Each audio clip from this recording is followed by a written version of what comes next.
At the beginning of the season, I was gung-ho double cup method. That's the only thing I did. It's the only way I did any of my peppers, and it really taught me a lot about the good and the bad.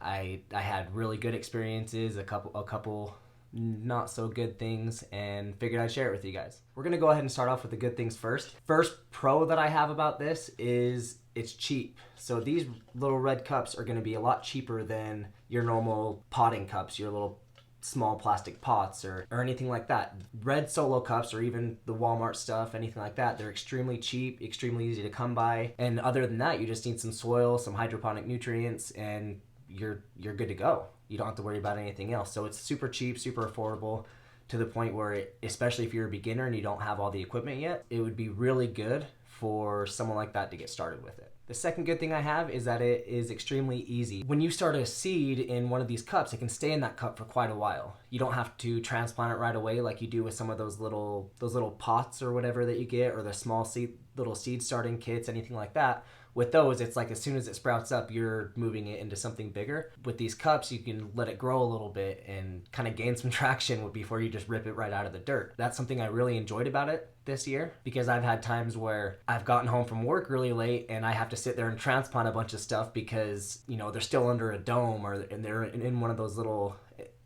pots, and I've got to come home and transplant that after a long day at work. Nobody really wants to do that. The third thing I have is the overall health of the plant. When you're doing it in this system, they're soaking up those nutrients through the bottom cup. And when they're doing that, they're getting everything they need. When you're in soil, sometimes you're lacking something here, lacking something there. You got to add fertilizers and stuff like that. But with these, you mix your nutrients every day. You kind of check on your plants, and if there's no nutrients in there, you just kind of add a little bit, and they get everything they need. They grow to be some pretty awesome plants. For example, here I've got a apocalypse scorpion here. So if you look at that, that's, you know, double cut method. That's a good plant. I have no complaints about that. So I've got my roots down there. You can see the nutrients dripping off of it. This is a super awesome plant. And here I've actually got 2 7-pot douglas in this cup right here. 2 7-pot douglas. Once again, the roots are coming out the bottom. You've got the nutrients running off. There's a little bit of water, a little bit of nutrients still left in there. These plants just thrive in it. They love it. And that's one really good thing that I like about this system. The fourth thing for me was the transition into hydro. Doing the double cut method was the first time I ever really messed with anything hydroponic at all. And since then, it taught me a lot about cracked and about deep water culture and stuff like that. And so it's kind of transitioned me into all of this other stuff. It kind of opened up a whole new world of how to grow my plants. And it's awesome. I loved it. Another one is the speed of growth. So the speed of growth in these plants are going to outpace anything, at least for me, that I have in soil. It's a really good thing if you need to hurry up and get some plants ready to go outside. Put them in the double cup, give them some nutrients, speed them up real quick. And it's a really good way to get those plants ready to go outside. I also love the control of the nutrients that you're giving them. If your plant needs one thing more than another, if you need to give it some nitrogen, or if you're wanting to grow some peppers in a cup, then you can give it bloom and, you know, kind of make it flower and make it produce. You can mess with the nutrients a little bit and control what that plant is going to do. And it's really helpful depending on what you're trying to do with them. I also love that I can reuse my cups. I've got a ton of cups here that I've already moved plants out of this season already, and I'll be using these next season. You can reuse the cups year after year. Makes it even more cheap, more easy for the next year. My last pro with it is that if you're just trying to stay really compact and actually grow some peppers, it's not impossible to do it with 2 cups. So the roots in this are root bound like crazy, but it is producing peppers. This is a plant that I put 6 random seedlings, and I forgot what's even in here, but there's 6 plants in here, and 4 of them grew and are now producing peppers, and then there's a couple that are just kind of straggly here. But I mean, look at that. That's a good sized pepper. So this whole plant is just in 2 solo cups here. Another really good thing is if you want to stay really compact, maybe just grow something in your kitchen and you don't want to spend a lot of money on, you know, an aero garden or anything like that, this is a good way to do it. You can grow peppers in 2 cups. I don't care what anybody says. Now let's move on to the things that I didn't like so much about using double cups this year. So the first thing is the upkeep. When you have plants that are soaking up the nutrients every day to where it's completely bone dry, if you miss one day of feeding, they're going to wilt, they're going to start turning brown, and it's going to affect them a lot because they're used to getting that every day, and you only have so much room to really give them those nutrients. So every day when I get home from work, I have to come downstairs, go into my tent, and I spend probably a good 20 minutes just going through all of my cups, giving them all nutrients. And that's not something you have to do if you go with a different method. This is one that kind of, yeah, it's easy, but it takes a lot of time. It's really time consuming. So real quick, I'll go ahead and show you the plants that I have right now that I have to do every single day. So all of these plants in here, I do every day. So all of those, that over here, these over there, and then a couple of the ones that I showed you guys a second ago over here, I do those every day, and it's pretty time consuming, and that's one of the things that I do not like about the double cut method. Another problem that I've run into is when you're ready to transplant those plants. When you have all these roots coming out the bottom, you can do two things. You can either cut the bottom out of it so they can just slip right out, but when you do that, you can't reuse your cups. So a lot of times I kind of have to comb out the roots with my fingers, not an actual comb. Kind of have to comb out the roots and pull them through those holes. When you do that, you risk damaging the roots. It's kind of a pain.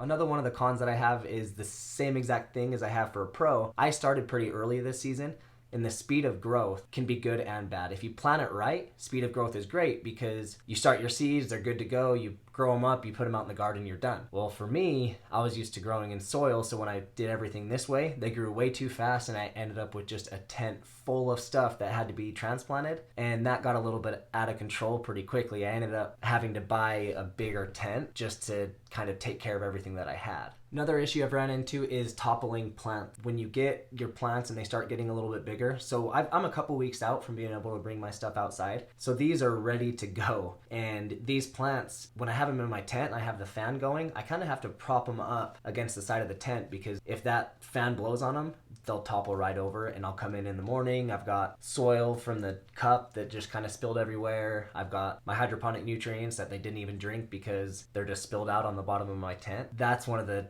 big issues that I've ran into with this as well. Going along kind of with the speed of growth thing, you get root bound plants. This is a plant that I don't really care about, but if I did, I'd be really upset with that. So I'd have to move it up, I'd have to move it into something bigger to give it some room to grow, because your plants will get root bound really quickly using this method. But if you plan for it right, they'll never hit that stage. You'll get to move them out, put them outside, and be done with it. If you don't plan correctly, you're gonna have a lot of root bound plants sitting in your tent and nowhere to put them. One of the last ones I have is the more plants you have, the more work. In general, yeah, you already know that. The more plants you're growing, the more you're gonna have to work on those plants. But with this, it's a lot because you're watering them every single day. So the more plants you have, the harder it becomes, the more time you spend at your tent or your grow area, and you're just constantly putting nutrients into those plants. And so I kind of imagine it like a graph. So if you start here with one plant, you love the double cup method. But for me, as I started growing more plants and had more and more cups, because at one time I think I had like over 50 cups, the more I had, the less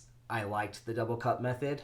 They grew a great plant, but it was just so much work, and I work 13-hour days. I don't want to come home and spend a half hour down here just spraying water into cups. So the more plants you have, the harder it gets, more time consuming it is, and it does get very time consuming. So my overall thoughts with double cup method is it is great if you're doing a few plants. If you're just doing a few, it's perfect. It's great. Don't get so caught up in double cups that that's all you do, because it kind of takes the fun out of it. You don't have fun doing it anymore. You can't just water it once a week and forget about it because you're constantly watering those plants. Don't take the fun out of it. Just keep it simple. Do a few plants in the double cup method. See how you feel about it. Like I said, it grows a great plant. It's awesome. Just keep it under control. For me, next year, I'm going to be doing a lot more, little crafty systems like these ones here, because I'll put nutrients in these once every week and a half before I need to do it again. So I can just set it, for the most part, forget it. I can't completely forget it, but I'll set it up and I don't have to worry about it every single day like you do with the double cup. But like I said earlier, the double cup method will kind of get you started with stuff like this,